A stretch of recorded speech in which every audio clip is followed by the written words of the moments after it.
ಬಿಡೆನು. ಆ ಮಾತು ಹೇಳಿದನಲ್ಲ ತಾಯಿ. ಯೇಸು ಕೈ ಬಿಡನು ದೈವಿಕ ಸಂದೇಶಕ್ಕೆ ನಿಮ್ಮೆಲ್ಲರನ್ನು ಆಹ್ವಾನಿಸುತ್ತೇನೆ.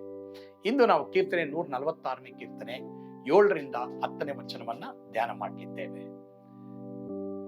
ಹಿಂಸೆಗೆ ಗುರಿಯಾದವರ ನ್ಯಾಯವನ್ನ ಸ್ಥಾಪಿಸುವವನು, ಹಸಿದವರಿಗೆ ಆಹಾರ ಕೊಡುವವನು ಆತನೇ. ಯೆಹೋವನು ಸೆರೆಯಲ್ಲಿರುವವರನ್ನು ಬಿಡಿಸುತ್ತಾನೆ, ಯೆಹೋವನು ಕುಗ್ಗಿದವರನ್ನು ಉದ್ಧರಿಸುತ್ತಾನೆ. ಯೆಹೋವನು ನೀತಿವಂತರನ್ನು ಪ್ರೀತಿಸುತ್ತಾನೆ, ಯೆಹೋವನು ಪರದೇಶದವರನ್ನು ಕಾಪಾಡುತ್ತಾನೆ. ಆತನು ಅನಾಥರಿಗೂ ವಿಧವೆಯರಿಗೂ ಆಧಾರವಾಗಿದ್ದಾನೆ, ಆದರೆ ದುಷ್ಟರ ಮಾರ್ಗವನ್ನು ಡೊಂಕು ಮಾಡಿಬಿಡುತ್ತಾನೆ. ಯೆಹೋವನು ಸದಾಕಾಲವೂ ಅರಸನಾಗಿರುವನು. ಚೀಯೋನೇ, ನಿನ್ನ ದೇವರು ತಲಾತಲಾಂತರಕ್ಕೂ ಆಳುವರು. ವಾಗ್ದಾನವನ್ನ ಯಾವಾಗಲೂ ನೆರವೇರಿಸುವಂತ ದೇವರೆಂಬುದಾಗಿ ಇದಕ್ಕೆ ಟೈಟಲ್ ಆಗಿರ್ತದೆ. ಸರಿ, ಇಲ್ಲಿ ನಾವು ನೋಡ್ತೀವಿ ದೇವರು ಕೆಲವು ವಾಗ್ದಾನಗಳನ್ನ ನಮ್ಮೆಲ್ಲರೂ ಕೊಡ್ತಾ ಇದ್ದಾರೆ. ಒಂದು, ಯಾರು ಹಿಂಸೆಗೆ ಗುರಿಯಾಗಿದ್ದಾರೋ ಅವ್ರು ನ್ಯಾಯ ಸ್ಥಾಪಿಸ್ತಾರೆ. ನಿಮಗೆ ಬರಬೇಕಾದದ್ದು ನಿಮಗೆ ಬರದೇನೆ ನೀವು ದೌರ್ಜನ್ಯಕ್ಕೊಳಗಾಗಿ ಹಿಂಸೆ ಗುರಿಯಾಗಿದ್ದೀರಾ, ಭಯಪಡ್ಬೇಡಿ, ದೇವರು ನ್ಯಾಯ ಸ್ಥಾಪಿಸ್ತಾರೆ. 2, ಹಸಿವೆ ಇದೆಯಾ ನಿಮ್ಗೆ ಆಹಾರ ಕೊಡ್ತಾರೆ. 3, ಯಾವ್ದಾದ್ರೂ ಸೆರೆಯಲ್ಲಿ ಇದ್ದೀರಾ ನೀವು, ನಿಮ್ಮನ್ನ ದೇವರು ಬಿಡುಗಡೆ ಮಾಡ್ತಾರೆ. 4, ಕುರುಡರಿಗೆ ಕಣ್ಣು ಕೊಡ್ತಾರೆ. ನಿಮ್ ಜೀವಮಾನದಲ್ಲಿ ಒಂದು ವೇಳೆ ನಿಮ್ ಕಣ್ಣು ಕಾಣ್ತಾ ಇಲ್ವಾ, ಅಥವಾ ಕಣ್ಣು ಮಂಕಾಗಿದೆಯಾ, ಇನ್ನೊಂದು ಆತ್ಮಿಕವಾದ ಅರ್ಥ, ನಿಮಗೆ ಯಾವ ರೂಟಲ್ಲಿ ಹೋಗ್ಬೇಕು, ಏನು ಎತ್ತ ಅಂತ ನಿಮ್ಗೆ ಅರ್ಥ ಆಗ್ತಾ ಇಲ್ವಾ, ದೇವರು ನಿಮ್ಗೆ ದೃಷ್ಟಿ ಕೊಡ್ತಾರೆ, ಡೈರೆಕ್ಷನ್ ಕೊಡ್ತಾರೆ. ಮತ್ತೆ ಕುಗ್ಗಿದವರನ್ನ ಉದ್ಧಾರ ಮಾಡ್ತಾರೆ. ಮತ್ತೆ ನೀವು ಯೇಸುವಿನ ರಕ್ತದ ಮೂಲಕವಾಗಿ ತೊಳೆದು ಶುದ್ಧ ಮಾಡಲ್ಪಟ್ಟಿದ್ರೆ, ಮತ್ತೆ ಆ ಶುದ್ಧತ್ವದಲ್ಲಿ ಪ್ರತಿದಿನ ನಡೆದ್ರೆ ನಿಮ್ಮನ್ನು ಪ್ರೀತಿಸ್ತಾರೆ.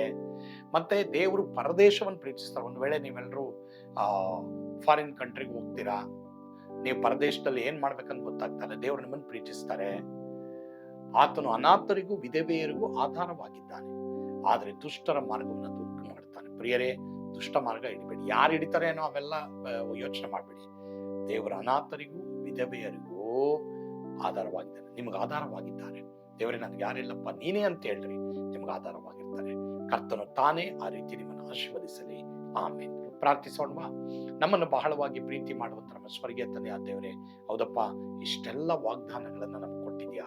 ಯಾರು ಯೇಸು ಕ್ರಿಸ್ತನನ್ನು ತಮ್ಮ ಸ್ವಂತ ರಕ್ಷಕನಾಗಿ ದೇವರಾಗಿ ಪಾಪ ಕ್ಷಮಾಪಣೆಗೋಸ್ಕರವಾಗಿ ನಿನ್ನನ್ನೇ ಅವ್ರು ನಂಬಿದ್ದಾರೋ ಅವ್ರನ್ನ ಆಶೀರ್ವಾದ ಮಾಡು, ಬಲಪಡಿಸಿ ನಡೆಸಪ್ಪ. ಯೇಸುವಿನ ಹೆಸರಿನಲ್ಲಿ ಪ್ರಾರ್ಥಿಸ್ತೇವೆ ಸ್ವಾಮಿ, amen. God bless you all.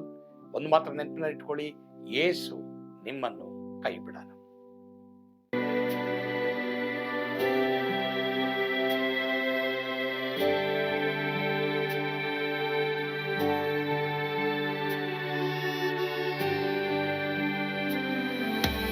ನಾನು ಪಾತ್ರದಲ್ಲಿ ಇರುವಾಗಲೂ ನೀನು ಭಯಪಟ್ಟು ಓಡಬಾರದು. ನನ್ನ ಮಾತನಂಬಿ ಸ್ಥಿರವಾಗಿರು. ನಿನ್ನ ಬಿಡಲಾರೆ, ಬಿಡೆನು ಎಂದೆಂದಿಗೂ.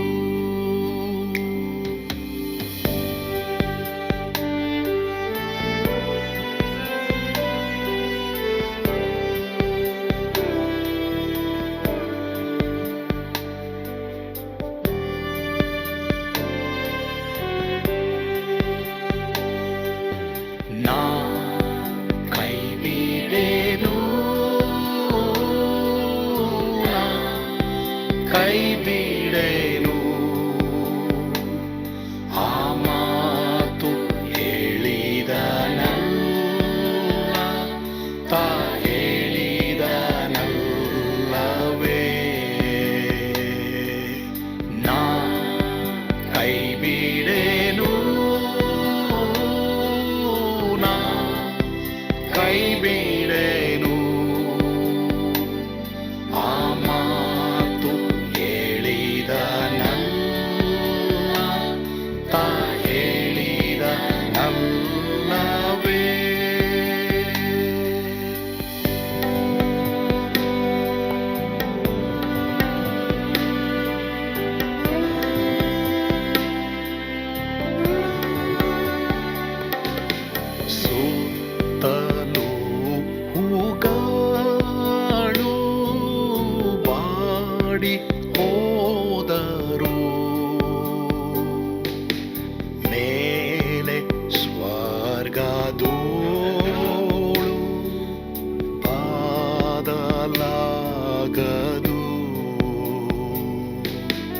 ಅಲ್ಲಿಂದೇಸು ಸ್ವಾಮಿ ಬಾರುವಾತನು ನನ್ನ ಬಿಡಲಾರ, ನನ್ನನ್ನು ಕೈ ಬಿಡನು. ನಾ ಕೈ ಬಿಡೆನು, ನಾ ಕೈ ಬಿಡೆನು. ಆ ಮಾತು ಹೇಳಿದನಲ್ಲ, ತಾ ಹೇಳಿದನಲ್ಲವೇ.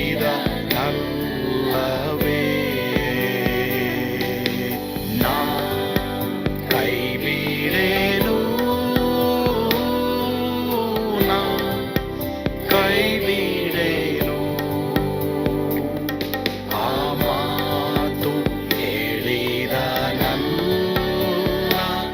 ತಾ ಹೇಳಿದನಲ್ಲವೇ.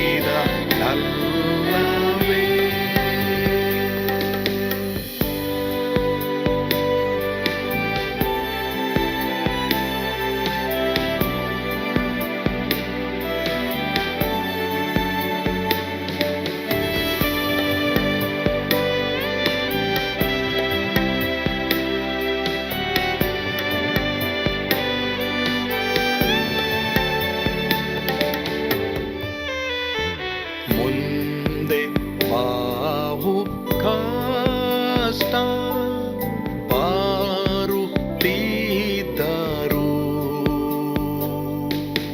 ಭಯ ಪಾಡಲಾರೆ, ಸ್ವಾಮಿ ಇದ್ದಾನೆ. ಬಾಲವಾಗಿ ನಿಂತು ಹರ್ಷಗೊಳ್ಳುವೆ, ಸ್ವಾಮಿ ಬಿಡಲಾರ, ಸ್ವಾಮಿ ನನ್ನ ಕೈ ಬಿಡನು. ನಾ ಕೈ ಬಿಡೆನು, ನಾ ಕೈ ಬಿಡೆನು. ಆ ಮಾತು ಹೇಳಿದನಲ್ಲ, ತಾ ಹೇಳಿದನಲ್ಲವೇ.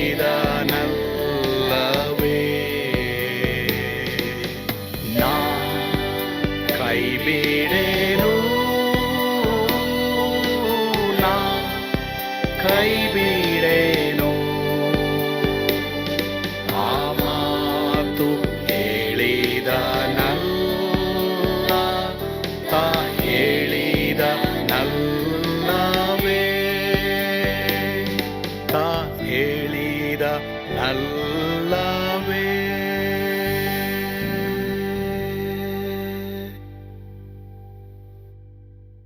ನಾ ಕೈ ಬಿಡೆನು, ನಾ ಕೈ ಬಿಡೆನು.